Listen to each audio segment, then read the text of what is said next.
SummerSlam 2021 में जिस तरीके से ब्रॉक लेसनर का as a baby face return हुआ उसको देख के हम बिल्कुल शॉक रह गए थे। लेकिन जब 2002 में WWE में पहली बार ब्रॉक लेसनर आए थे तो उनको द नेक्स्ट बिग थिंग बोला जाता था।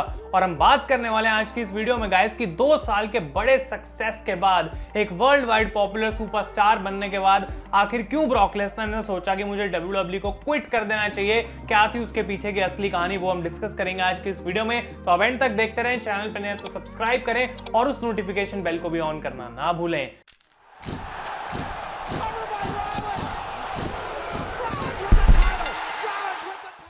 तो गाइज मैं हूं आयुष और आप देख रहे हैं रेसल इंडिया। स्वागत है आपका आज की इस वीडियो में, जो कि एक इंटरेस्टिंग टॉपिक होने वाला है। लेकिन उससे पहले मैं आपको बता दूं कि सीएम पंक के ऊपर एक लेटेस्ट पॉडकास्ट आ चुका है असली अखाड़ा में। जी हां, लिंक आपको डिस्क्रिप्शन में सबसे ऊपर मिल जाएगा और आप किसी भी प्लेटफॉर्म पे अपने पसंद के जाके इसको सुन सकते हैं। फॉलो करना ना भूलें जिस भी प्लेटफॉर्म पे सुन रहे हैं। लेकिन भाई हमने डिस्कस करा सीएम पंक के रिटर्न का रिएक्शन, क्या इसका इंपैक्ट पड़ सकता है WWE के ऊपर, क्या WWE डेंजर में है, रेसलिंग का फ्यूचर इस चीज की वजह से कैसे चेंज हो सकता है और फ्यूचर AEW में पॉसिबिलिटीज क्या है सीएम पंक की, ये सभी चीजें हैं। तो बहुत इंटरेस्टिंग है वो भी guys, definitely go and check that out.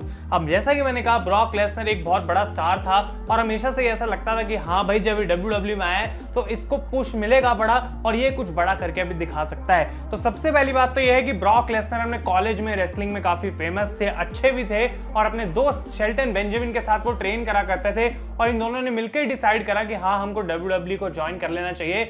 अब जहां शेल्टन बेंजामिन को रेसलिंग से प्यार हो गया, ब्रॉक लेसनर को गाइस उतना भी कुछ खास फर्क नहीं पड़ता था। उन्होंने हमेशा से बात बोली है कि ये बिजनेस मैं बिजनेस के हिसाब से करता हूं और जबकि मुझे लोगों को एंटरटेन करना बहुत ज्यादा पसंद है, ऐसा कुछ कभी भी नहीं था कि Brock Lesnar was in love with professional wrestling. इसके बाद हम बात करते हैं तो ये भी चीज थी भाई कि WWE के लिए ब्रॉक लेसनर ने सिर्फ इसलिए साइन करा ताकि उनको पैसा मिल सके।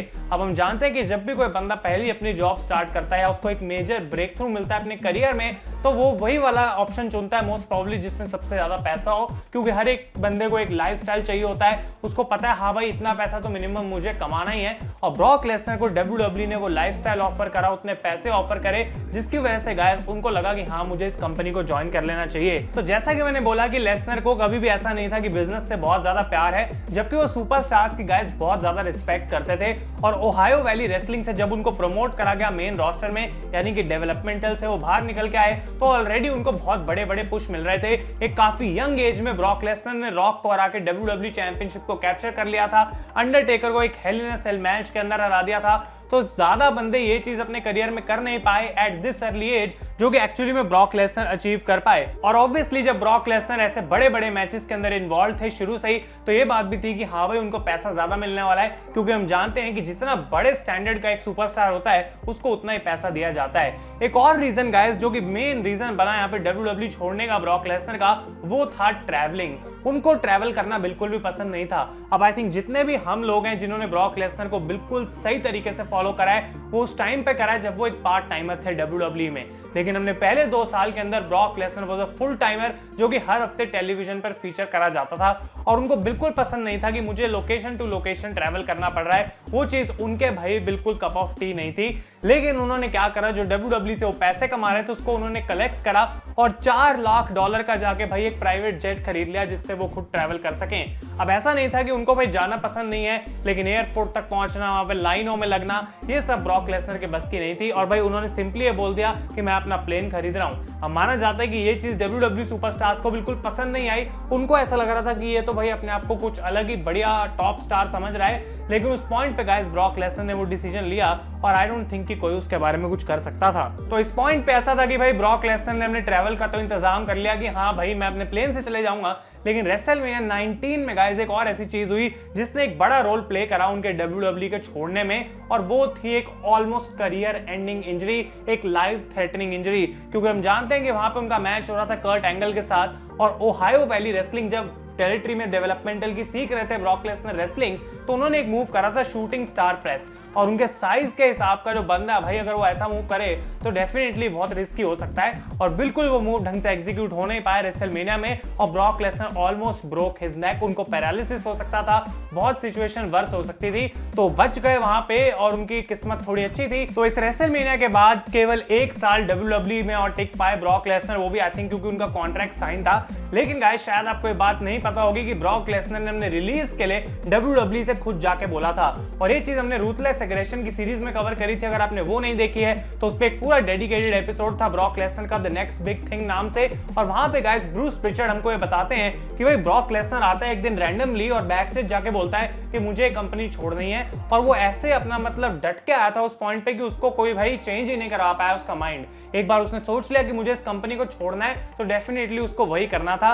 लेकिन ऑब्वियसली गाइस बहुत सारी यहाँ पे स्टिपुलेशंस लगी हुई थी ब्रॉक के कॉन्ट्रैक्ट के अंदर कि वो क्या कर सकते हैं, क्या वो नहीं कर सकते, और हर समय ब्रॉक के दिमाग में ये था कि हाँ भाई बहुत आउटसाइड दिस रेसलिंग बिजनेस ऐसी चीजें हैं जो कि मैं कर सकता हूं, जो कि WWE मुझे वैसे तो करने देगी नहीं। लेकिन WWE ने जबकि ब्रॉक की बात मानी, ऑब्वियसली बहुत सारी चीजें थी जो वो नहीं कर सकते थे, और तब भी ब्रॉक लेसनर का जो एक कॉन्ट्रैक्ट है वो एक सही तरीके से खत्म होना था।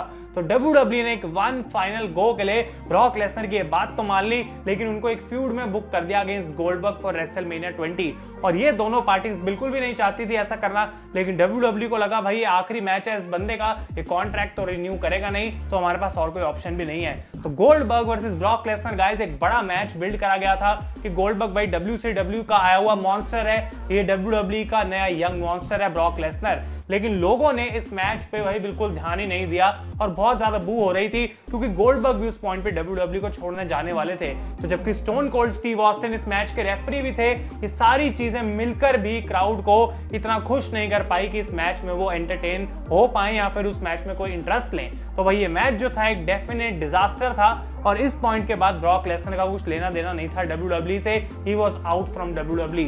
तो इस पॉइंट तक हमें पता लगा कि काफी सारी दिक्कतें थी, और जबकि स्टारडम ब्रॉक लेसनर के पास बहुत सारा आ गया था, उनको लगा भाई मुझे कुछ और करना चाहिए, और उस कुछ और में एक जो सबसे मेन चीज थी वो थी guys to play for NFL।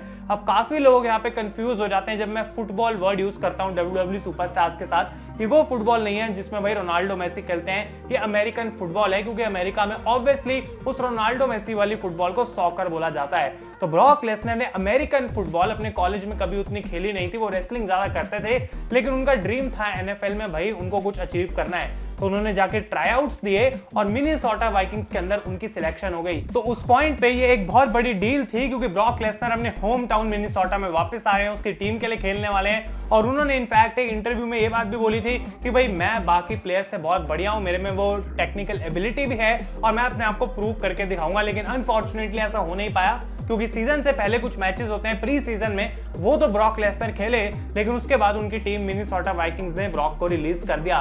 तो उनकी ये जो ड्रीम थी बहुत जल्दी टूट गई थी, और शायद इस पॉइंट पे वो सोच रहे होंगे कि क्या मैंने WWE छोड़कर सही करा।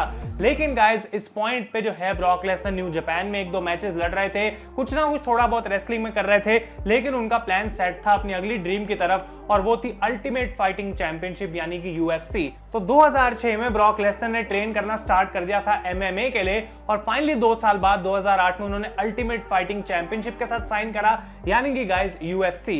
और यहाँ पे अपने ओपनिंग मैच में जो कि हुआ था UFC 81 ब्रेकिंग पॉइंट में, वो फॉर्मर चैंपियन फ्रैंक मीर से हार गए थे गाइस एक सबमिशन से। लेकिन उसके बाद उन्होंने कुछ टाइम बाद हिस्ट्री क्रिएट करी जब रैंडी कोटोर को उन्होंने हराया एट UFC 91 2008 के अंदर to become the UFC world heavyweight champion. और उस पॉइंट पे आई डोंट थिंक कि ब्रॉक लेसनर से उतनी उम्मीदें लगाई जा रही थी कि ये UFC का वर्ल्ड हैवीवेट चैंपियन भी बन सकता है, क्योंकि जबकि रेसलिंग के अंदर तो बहुत पॉपुलर थे, UFC हम जानते हैं गाइस एक बिल्कुल डिफरेंट गेम है। तो 5-3 उनका उस पॉइंट पे रिकॉर्ड हो चुका था UFC में, और काफी साल उन्होंने वहीं पर बिताए, कुछ और फाइट्स भी लड़ी। लेकिन गाइस फाइनली उन्होंने UFC को जब क्विट करा तो WWE की तरफ उन्होंने फिर से रुख करा, और हम जानते हैं कि साल 2012 में जब ब्रॉक लेसनर वापस आए, उन्होंने जॉन सीना को रिटर्न करा, और वो पॉइंट था जब उन्होंने अपना पार्ट टाइम करियर स्टार्ट कर दिया था WWE के साथ, और अभी तक वैसा ही सीन चलता आ रहा है। तो भाई इस वीडियो का पर्पस ये था आप लोगों को बताने का कि आखिर क्यों ऐसा एक सुपरस्टार जो इतना फेमस चल रहा था, कोई उसको ऐसे दिक्कत नहीं थी,